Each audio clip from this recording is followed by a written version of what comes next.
আসসালামু আলাইকুম। আমরা চেম্বারে ব্যবসায়ী সমিতির আমরা হোটেল এবং বেকারি মালিক সমিতির উদ্যোগে আজকে ইফতার মাহফিল ছিল। ইনশাআল্লাহ মাহফিলটা আমাদের খুব সুন্দরভাবে হয়েছে, এটা আশা রাখি। এখন আমাদের একটা আশা ছিল, যেমন আমাদের ভোক্তা, বিএসটিআই, নিরাপদ খাদ্য, আমার কাস্টম থেকে ইনভাইট করেছিলাম। না, দুই না, আসছে যাই হোক, সময়ের কমে হয়তো আমরা ওনার সঙ্গে কথা বলতে পারিনি বা ওনারা কোনো বক্তব্য দেননি।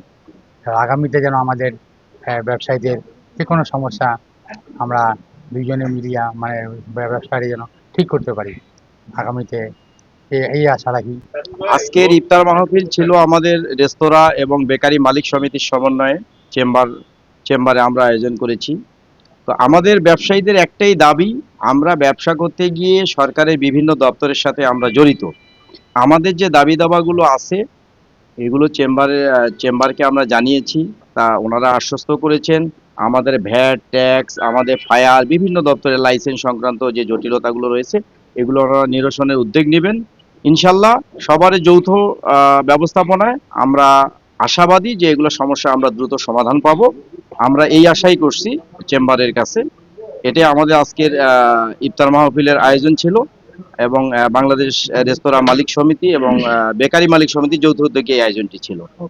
আমরা হোটেল রেস্তোরাঁ মালিক সমিতির উদ্যোগে আজকে সিয়াম সাধনার মাস আমরা ইফতারের আয়োজন করেছিলাম। আজকের ইফতারের আয়োজনে আমাদের উপস্থিত ছিলেন আমাদের হোটেলে যারা শ্রমিক কাজ করেন তারা ছিলেন উপস্থিত, এবং রংপুরের স্টেক হোল্ডার যারা, বিশেষ করে চেম্বার অফ কমার্স, ব্যবসায়ী সমিতি, সেই সাথে ভোক্তা অধিদপ্তর, ট্যাক্স, ভ্যাট, খাদ্য নিয়ন্ত্রক অধিদপ্তর, লেবার ইন্সপেক্টর, তাদের সবাইকে আমরা আমন্ত্রণ জানিয়েছি।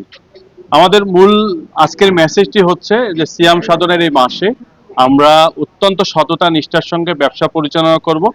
স্বাস্থ্যকর পরিবেশের মধ্য দিয়ে মানসম্মত খাবার আমরা আমাদের গ্রাহকদেরকে মুখরোচক খাবার তুলে দিতে চাই, এবং আমাদের ভিতরে যদি কোনো অসাধু ব্যবসায়ী থেকে থাকে তাদেরকে আমরা সাবধান হওয়ার জন্য বিনয়ের সহিত অনুরোধ করছি। আমরা চাই যে সুশৃঙ্খলভাবে আমরা আমাদের হোটেল মালিক সমিতি রংপুরের সকল রেস্তোরাঁ যারা ব্যবসা পরিচালনা করছেন যেন সুস্থভাবে ব্যবসাটা পরিচালনা করতে পারেন এবং নিরাপদে যেন মানুষ এখানে খাদ্য খেতে পারে, এটি নিশ্চিত করবার জন্য আমরা আগামী দিনে কাজ করছি, আরো জোরালোভাবে কাজ করব। আজকে আমাদের রংপুর জেলা হোটেল মালিক সমিতি আয়োজনে যে ইফতার মাহফিলটা হলো, এখানে আসলে আমাদের উদ্দেশ্যটা ছিল যে আমরা আমাদের হোটেল মালিকদেরকে একত্রিত করব এবং পাশাপাশি আমাদের বিভিন্ন যে ব্যবসায়ীরা, বিশেষ করে রংপুর চেম্বার, মেট্রো চেম্বার, দোকান মালিক সমিতি সহ রংপুরের বিভিন্ন স্তরে ব্যবসায়ী নেতৃবৃন্দ উপস্থিত ছিলেন এবং তারা এসেছিলেন। আমাদের এখানে আসলে হোটেল মালিকদের যে ব্যবসা আমরা করি, আমাদের ব্যবসা, আমাদের যে সমস্যাগুলো আছে এই সমস্যাগুলো একটু ভিন্ন। যে আমাদেরকে বিভিন্ন সংস্থা আমাদেরকে আমাদের ব্যবসার উপরে এভাবে তারা কি বলবো, স্টিম রোলার চালায় যে আমরা হয়তো আমরা ব্যবসায়ী না, নিচু স্তরের কোনো মানুষ। আমরা আসলে আমরা যে সরকারকে ট্যাক্স দিয়ে ব্যবসা করি, সব ক্ষেত্রে সবকিছু পরিচ্ছন্নভাবে রাখার চেষ্টা করি।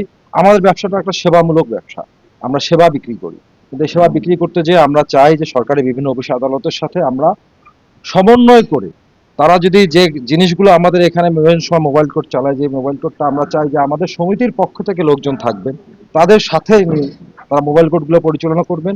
এবং আমরা কি করব, আমরা তখন আমাদের সেই ব্যবসায়ীদেরকে আমরা বুঝতে পারবো যে আমাদের সেই ব্যবসায়ীটা আসলেই দোষী ছিল। কিন্তু এখানে বিভিন্নভাবে আমরা এটাতে আমরা হয়রানির শিকার হচ্ছি। এক্ষেত্রে আমরা চাই ব্যবসায়ী সহ আমাদের মেট্রো চেম্বার সহ রংপুর চেম্বার সহ সবাইকে সাথে নিয়ে এই বিষয়গুলো আমরা মোকাবেলা করতে চাই।